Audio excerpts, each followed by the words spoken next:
بارات کو بیٹھے ہوئے کئی گھنٹے گزر چکے تھے، مگر دلہن اب تک پارلر سے تیار ہو کر واپس نہیں آئی تھی۔ ہر طرف بے چینی پھیل گئی تھی۔ کچھ لوگ سرگوشیاں کرنے لگے کہ شاید دلہن گھر سے بھاگ گئی ہے، مگر حقیقت کسی کو معلوم نہیں تھی۔ حقیقت یہ تھی کہ دلہن کا ایک حادثہ ہو چکا تھا اور وہ بے ہوشی کی حالت میں ہسپتال میں تھی۔ میں نے اس کی چھوٹی بہن کومل کو پسند کر لیا تھا اور اسی وجہ سے دلہن کی والدہ میرے سامنے ہاتھ جوڑ کر کھڑی تھی۔ وہ روتے ہوئے بولی، بیٹا ہمیں معاف کر دو، ہماری عزت رکھ لو۔ میں نے معصوم بننے کی کوشش کرتے ہوئے کہا، اماں اگر آپ چاہیں تو کومل کا نکاح میرے ساتھ کر دیں، یوں آپ کی عزت بھی بچ جائے گی۔ یہ سنتے ہی گھر والوں کے چہروں پر امید کی کرن جاگ اٹھی اور سب نے جلدی جلدی میرا نکاح کومل کے ساتھ پڑھوا دیا۔ میں دل ہی دل میں اپنی کامیابی پر بے حد خوش تھا۔ آدھی رات جب میں اپنے کمرے میں داخل ہوا تو اچانک ایک بھاری مردانہ آواز سن کر گھبرا گیا، مگر جیسے ہی میں نے گھونگھٹ اٹھایا تو سامنے کومل کا حسین چہرہ دیکھ کر میری جان میں جان آ گئی۔ لیکن اس لمحے تک پہنچنے کی کہانی کئی ماہ پہلے شروع ہوئی تھی۔ یہ ہماری بڑی بیٹی سنبل ہے، ماشاءاللہ بہت ذہین، ماسٹرز کر رہی ہے، گھر کے ہر کام میں ماہر، سلائی کڑھائی میں خوب جانتی ہے۔ میرے ہونے والی ساس اپنی بڑی بیٹی کی تعریفوں کے پل باندھ رہی تھی، مگر میری نظریں کھڑکی کے پردے کے پیچھے جھانکتی ایک پری جیسی لڑکی پر جمی ہوئی تھی۔ میں نے زندگی میں اس سے زیادہ حسین چہرہ کبھی نہیں دیکھا تھا۔ جب اسے احساس ہوا کہ میں اسے دیکھ رہا ہوں تو وہ گھبرا کر پردہ درست کرتی ہوئی وہاں سے بھاگ گئی۔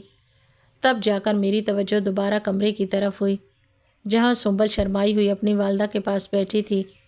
امی نے مسکراتے ہوئے کہا، بہن آپ کی بیٹی ہمیں بہت پسند آئی ہے۔ یہ کہتے ہوئے انہوں نے اپنی انگوٹھی اتاری اور سنبل کو پہنا دی۔ میں نے امی کو روکنے کی بہت کوشش کی مگر وہ میری طرف متوجہ ہی نہ ہوئی۔ اسی دوران سنبل کی والدہ نے آواز دی، کومل جلدی مٹھائی لے آؤ، بات پکی ہو گئی ہے۔ چند لمحوں بعد وہی پری جیسی لڑکی مٹھائی کی ٹرے لے کر کمرے میں داخل ہوئی۔ ٹرے رکھ کر واپس جانے لگی تو میں نے مسکرا کر کہا، کومل ہمیں مٹھائی نہیں کھلاؤ گی؟ وہ رک گئی، پلٹ کر میری طرف دیکھا اور پھر خاموشی سے اپنی والدہ کے پاس آ کر بیٹھ گئی۔ میں نے محسوس کیا کہ وہ بار بار میری طرف دیکھ رہی تھی اور میری بھی نظریں بار بار اس پر جا ٹھہرتی تھیں۔ کچھ دیر بعد ہم واپس روانہ ہونے لگے۔ سنبل شرما کر اپنے کمرے میں چلی گئی، جبکہ کومل ہمیں دروازے تک چھوڑنے آئی۔ گاڑی میں بیٹھتے ہی میں نے ناراضی سے کہا، امی آپ نے اتنی جلدی انگوٹھی کیوں پہنا دی؟ امی بولیں، آج کل والدین چھوٹی بیٹیوں کو جان بوجھ کر سامنے نہیں لاتے، کیونکہ لوگ بڑی بیٹی کو چھوڑ کر چھوٹی کا رشتہ مانگ لیتے ہیں۔ یہ بہت غلط بات ہے۔ ان کی بات سن کر مجھے اندازہ ہو گیا کہ میرے لیے کومل کو حاصل کرنا آسان نہیں ہوگا۔ وقت گزرتا گیا، ہماری منگنی کو 6 ماہ ہو گئے۔ میں جان بوجھ کر کبھی سسرال نہیں گیا، کیونکہ مجھے ڈر تھا اگر دوبارہ کومل کو دیکھ لیا تو اپنے دل پر قابو نہیں رکھ سکوں گا۔ آخر کار شادی کا دن آ گیا۔ میں نے خاموشی سے شیروانی پہنی اور بارات کے ساتھ دلہن لینے پہنچ گیا۔ میں مسلسل اپنی نظریں جھکائے بیٹھا تھا کہ کہیں کومل نظر نہ آ جائے، مگر اچانک مدہوش کر دینے والی آواز میرے کانوں میں پڑی، جبران آپ آج بہت اچھے لگ رہے ہیں۔ میں نے سر اٹھایا تو کومل میرے سامنے کھڑی تھی۔ وہ آ کر میرے برابر بیٹھ گئی۔ اس نے دھیرے سے کہا، آپ میری آپی کا ہمیشہ خیال رکھیے گا نا؟ وعدہ کریں انہیں کبھی کوئی دکھ نہیں دیں گے۔ میں کچھ لمحے خاموش رہا، پھر پوچھ بیٹھا، اگر تمہاری آپی مجھ سے شادی کرنے سے انکار کر دیں تو کیا تم مجھ سے شادی کرو گی؟ اس نے فوراً نفی میں سر ہلا دیا۔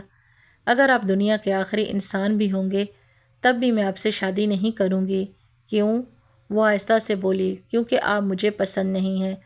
میں مسکرا کر بولا، لیکن تمہاری آنکھیں تو کچھ اور کہانی سنا رہی ہیں۔ اس نے نظریں جھکا لیں اور کہا، میری آنکھیں جھوٹ بولتی ہیں۔ اتنا کہہ کر وہ وہاں سے چلی گئی۔ اسی لمحے میں نے اپنا فون نکالا اور ایک ضروری پیغام بھیج دیا۔ اب بارات کو آئے 4 گھنٹے گزر چکے تھے۔ مہمان کھانا کھا چکے تھے، مگر دلہن کا کوئی پتہ نہیں تھا۔ فون مسلسل بند جا رہا تھا۔ آخر کار سنبل کے والد خود پارلر پہنچے، مگر وہ وہاں موجود ہی نہیں تھی۔ وہ مایوس واپس لوٹ آئے۔ اصل حقیقت یہ تھی کہ میرے دوست نے میرے کہنے پر سنبل کی گاڑی سے ٹکر کروا دی تھی اور وہ ہسپتال میں بے ہوش پڑی تھی۔ میں ہر وقت وہ کومل کو دیکھتا۔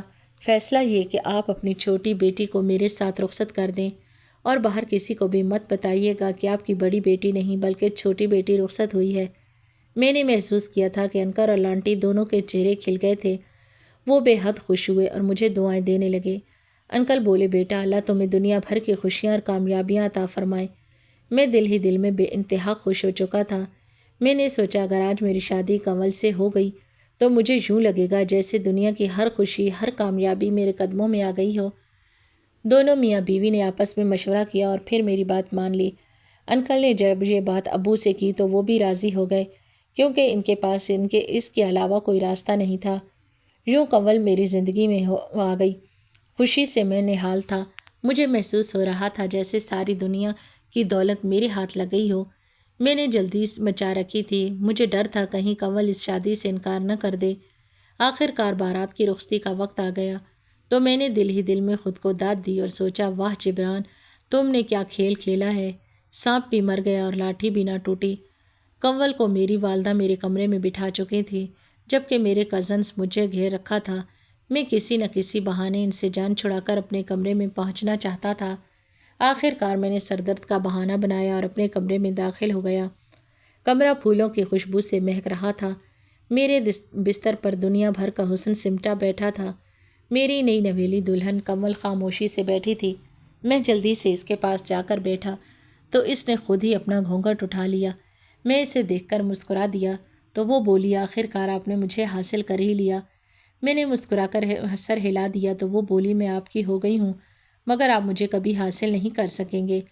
میں ایک دم چونک گیا اور بولا، کیوں کنول، تم ایسا کیوں کہہ رہی ہو؟ مجھے معلوم ہے تم پہلے دن سے جانتی ہو کہ میں سنبل کو نہیں بلکہ تمہیں چاہتا تھا اور میں نے تمہاری آنکھوں میں بھی اپنے لیے بے پناہ محبت دیکھی تھی۔ تم یہ نہیں کہہ سکتی کہ تم مجھے پسند نہیں کرتی۔ پھر ان سب باتوں کے باوجود میں تمہاری بہن سے شادی کرنے آ گیا مگر اس نے میرے ساتھ دھوکہ کر دیا۔ اس نے اپنے والدین کی عزت خاک میں ملا دی، مجھے بھی رسوا کر دیا۔ میری باتیں سن کر کنول رونے لگی اور بولی، جبران مجھے نہیں معلوم آپ ہی کے ساتھ کیا ہوا۔ کل تک تو وہ اس شادی سے بہت خوش تھی۔ وہ سارا دن صرف آپ کی باتیں کرتی رہتی تھی۔ میں غصے میں بولا، وہ سب ڈرامہ تھا تاکہ کسی کو اس پر شک نہ ہو۔ آج کے بعد میرے سامنے سنبل کا نام بھی مت لینا۔ میں جان بوجھ کر یہ سب باتیں کر رہا تھا۔ اگر شیطان بھی سنتا تو حیران رہ جاتا۔ میں نے جیسے ہی کنول کا ہاتھ پکڑا تو وہ فوراً پیچھے ہٹ گئی۔ بھاری مردانہ آواز میں بولی، میرا ہاتھ چھوڑ دیں۔ میں ایک دم ساکت رہ گیا۔ میں نے حیرانی سے پوچھا، کنول یہ کیا ہے؟ وہ سر جھکائے رو رہی تھی۔ میں بولا، مجھے سچ بتاؤ کیا ہوا؟ کنول بولی، جبران میں مکمل انسان نہیں ہوں۔ ہاں یہ سچ ہے کہ پہلی نظر میں آپ مجھے بہت اچھے لگے تھے مگر میں کبھی آپ کو پانے کا تصور بھی نہیں کر سکتی تھی کیونکہ میں خواجہ سرا ہوں۔ اس کی بات سن کر میرے اوپر جیسے آسمان ٹوٹ پڑا۔ میں بے یقینی سے اسے دیکھتا رہ گیا۔ میں بولا، پھر تم نے مجھ سے شادی کیوں کی؟ وہ روتے ہوئے بولی، میں ہمیشہ سب سے چھپتی رہی ہوں، کبھی کسی کے سامنے نہیں آئی مگر اس دن بہت تجسس ہوا کہ دیکھوں تو صحیح میری بہن کی شادی کس شخص سے ہو رہی ہے۔ جب میں نے آپ کو دیکھا تو آپ مجھے بہت اچھے لگے، یہاں تک کہ میں بھی بھول گئی کہ مجھے واپس بھی جانا ہے۔ مجھے اچھی طرح معلوم تھا کہ بارات والے دن آپ مجھ سے وہ سوال کیوں کر رہے تھے مگر میں آپ کو سچ نہیں بتا سکی کیونکہ میں نامکمل ہوں۔ پھر جب بارات بے عزت ہو کر واپس آنے لگی تو میرے والد نے میرے سامنے ہاتھ جوڑ دیے۔ مجھے ان کی بات ماننی پڑی۔ میں آپ سے بہت شرمندہ ہوں، مجھے معاف کر دیں۔ میں کچھ کہے بغیر کمرے سے باہر نکل آیا، سب سے نظریں بچا کر چھت پر جا بیٹھا۔ میری زندگی کی محبت میرے ہی کمرے میں بیٹھی تھی، وہ لڑکی جسے حاصل کرنے کے لیے میں نے گناہ تک کر ڈالا تھا۔ میں نے سنبل کو بدنام کر دیا تھا۔ میں شدید صدمے میں تھا، مجھے اپنے کانوں پر یقین نہیں آ رہا تھا۔ میں جانتا تھا ایسے حالات میں اکثر شوہر اپنی بیوی کو طلاق دے دیتے ہیں اور شاید یہی راستہ ہوتا ہے مگر میں مجبور تھا، میں کنول کو چھوڑ بھی نہیں سکتا تھا۔ میں نے کئی بار سوچا اسے طلاق دے دوں مگر پھر محسوس ہوا اس کے بغیر میں زندہ نہیں رہ سکوں گا، اسی لیے میں نے جلد بازی سے خود کو روک لیا۔ اگلے دن ولیمہ تھا مگر میں نے ولیمے سے صاف انکار کر دیا۔ گھر والوں کو اپنے فیصلے پر راضی کرنا بہت مشکل تھا مگر آخر کار مجھے کرنا پڑا۔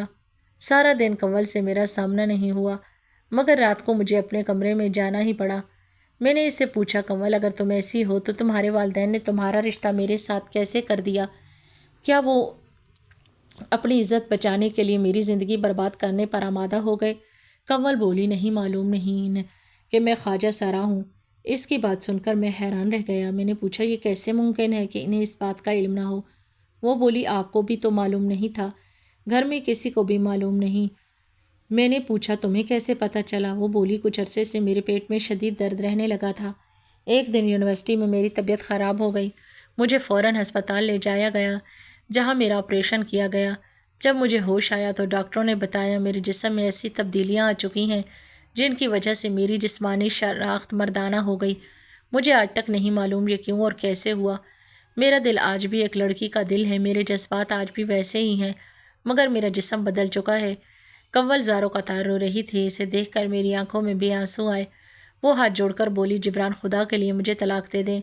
میں نے خود سے پوچھا، کیا اب میرے پاس کوئی دوسرا راستہ ہے؟ آخر کار میں نے کنول کو طلاق دے دی اور سیدھا اسی اسپتال پہنچ گیا جہاں سنبل داخل تھی۔ میں نے ایک بہانہ بنایا۔ وہ مجھے دیکھ کر ہنسنے لگی اور روتے ہوئے بولی، یہ سب کیا ہو گیا جبران؟ میں ہوش میں آنے کے بعد گھر گئی تھی، مگر جب مجھے معلوم ہوا کہ آپ کی رخصتی کنول کے ساتھ ہو گئی ہے تو میں واپس اسپتال آ گئی تھی۔ میں بولا، تم گھر چلو، سب ٹھیک ہو جائے گا۔ میں یہ سب اپنے گناہوں کا کفارہ ادا کرنے کے لیے کر رہا تھا۔ میں سنبل کو اس کے گھر لے گیا تو انکل نے مجھے دروازے پر دیکھتے ہی چیخنا شروع کر دیا اور بولے، تم نے میری بیٹی کی زندگی تباہ کر دی۔ تبھی گھر سے کنول باہر آ گئی۔ وہ اپنے والد کے سامنے آ کر بولی، ابو جبران بہت اچھے انسان ہیں، انہوں نے میرے ساتھ کچھ بھی غلط نہیں کیا۔ یہ بھی تو ہو سکتا ہے کہ ان کی زندگی میں نے تباہ کی ہو۔ اپنے والد کی باتیں سن کر خاموش ہو گئی۔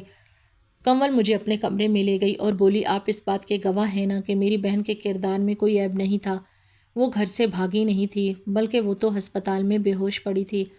میں نے سر ہلایا تو وہ بولی، پھر آپ میری بہن سے شادی کر لیجئے۔ اگر آپ نے میری بہن کو اپنا لیا تو میں یہی سمجھوں گی کہ آپ نے مجھے اس دھوکے کے لیے معاف کر دیا جو میں نے آپ کے ساتھ کیا تھا۔ میں سخت پریشان ہو گیا۔ تب وہ بولی، جبران، آپ جانتے ہیں نا، جس لڑکی کے بارے میں یہ مشہور ہو جائے کہ وہ اپنی بارات والے دن گھر سے بھاگ گئی تھی، پھر اس سے شادی کون کرے گا؟ وہ ساری زندگی بدنامی کا بوجھ اٹھاتی رہے گی۔ کنول کی بات بالکل درست تھی، سنبل کو بدنام کرنے والا میں خود تھا، اس لیے اب میری ذمہ داری تھی کہ میں ہی اسے یہ عزت واپس دلاتا۔ میں نے انکل اور آنٹی سے کہا کہ میں سنبل کو اپنانے کے لیے تیار ہوں۔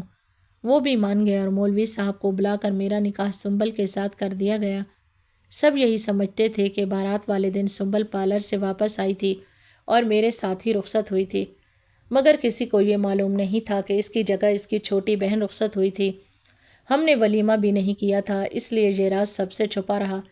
جب میں سنبل کو اپنے گھر لے گیا تو گھر والوں نے مجھے بہت ملامت کی کہ تم ایک بہن کو طلاق دے کر دوسری کو لے آئے ہو، مگر میں خاموش رہا۔ وقت گزرتا گیا اور آہستہ آہستہ میں سنبل کے ساتھ گھل مل گیا۔ وہ بہت اچھی اور محبت کرنے والی لڑکی تھی، لیکن میں کنول کو کبھی بھلا نہ سکا۔ کنول اپنی تعلیم کے سلسلے میں بیرون ملک چلی گئی۔ اللہ تعالیٰ نے ہمیں 2 بیٹیوں کی نعمت عطا فرمائی۔ ایک دن سنبل نے خوشی سے کہا، جبران، یہ دیکھیں، کنول کی شادی ہو گئی ہے، وہ کتنی خوبصورت لگ رہی ہے۔ اس کی بات سن کر میں حیران رہ گیا۔ اتنے میں میرے فون پر ایک انجان نمبر سے کال آئی۔ میں فون لے کر باہر آ گیا۔ دوسری طرف سے جو آواز آئی اسے میں لاکھوں آوازوں میں بھی پہچان سکتا تھا۔ میں نے کہا، کنول؟ جواب آیا، ہاں میں کنول ہوں، آج میں آپ کو اپنی کہانی سنانا چاہتی ہوں، کیا آپ سنیں گے؟ میں نے کہا، ضرور کہو۔ کنول بولی، جبران، یہ سچ ہے کہ ہم ایک دوسرے سے پہلی ہی نظر میں محبت ہو گئی تھی۔ میں آپ کی دیوانی ہو چکی تھی، مگر میں نے کبھی نہیں چاہا تھا کہ آپ مجھے حاصل کرنے کے لیے وہ سب کریں جو آپ نے کیا۔ بارات والے دن مجھے یقین ہو گیا تھا کہ آپ مجھے ہر حال میں حاصل کرنا چاہتے ہیں، اور آخر کار آپ نے مجھے حاصل کر بھی لیا۔ جب میں نے آپ کو اپنے شوہر کے طور پر دیکھا تو ایک لمحے کے لیے میرا دل بھی کمزور پڑ گیا۔ میرا بھی دل چاہتا تھا کہ آپ کے ساتھ نئی زندگی شروع کروں، مگر پھر میں نے سوچا اگر ایسا ہو گیا تو میری بہن کبھی واپس نہیں مل سکے گی اور کوئی بھی یہ نہیں جان سکے گا کہ آپ نے اس کے ساتھ کیا کیا۔ اس لیے میں نے آپ کے ساتھ یہ ڈرامہ کیا کہ میں مکمل عورت نہیں ہوں۔ آپ پہلے ہی سنبل کی وجہ سے پریشان تھے، آپ نارمل حالت میں ہوتے تو شاید میری بات پر یقین نہ کرتے۔ آپ نے مجھے طلاق دی، میری بہن کو اپنا لیا، اتنے برس گزر گئے، مگر میں آپ کی جگہ کسی اور کو نہ دے سکی۔ اب جا کر ایک انسان ملا جس نے میرے دل میں جگہ بنا لی، میں نے اسے شادی کر لی۔ آپ ہمارے لیے دعا کیجیے۔ اتنا کہہ کر اس نے فون بند کر دیا۔ میرے چہرے پر ایک تلخ سی مسکراہٹ آ گئی تھی۔ زندگی نے میرے ساتھ عجیب کھیل کھیلا تھا۔ ایک دن مجھے احساس ہوا کہ انسان کو نہ قسمت سے زیادہ ملتا ہے اور نہ قسمت سے پہلے۔ کہانی پسند آئی ہو تو ویڈیو کو لائک اور چینل کو سبسکرائب کر دیں۔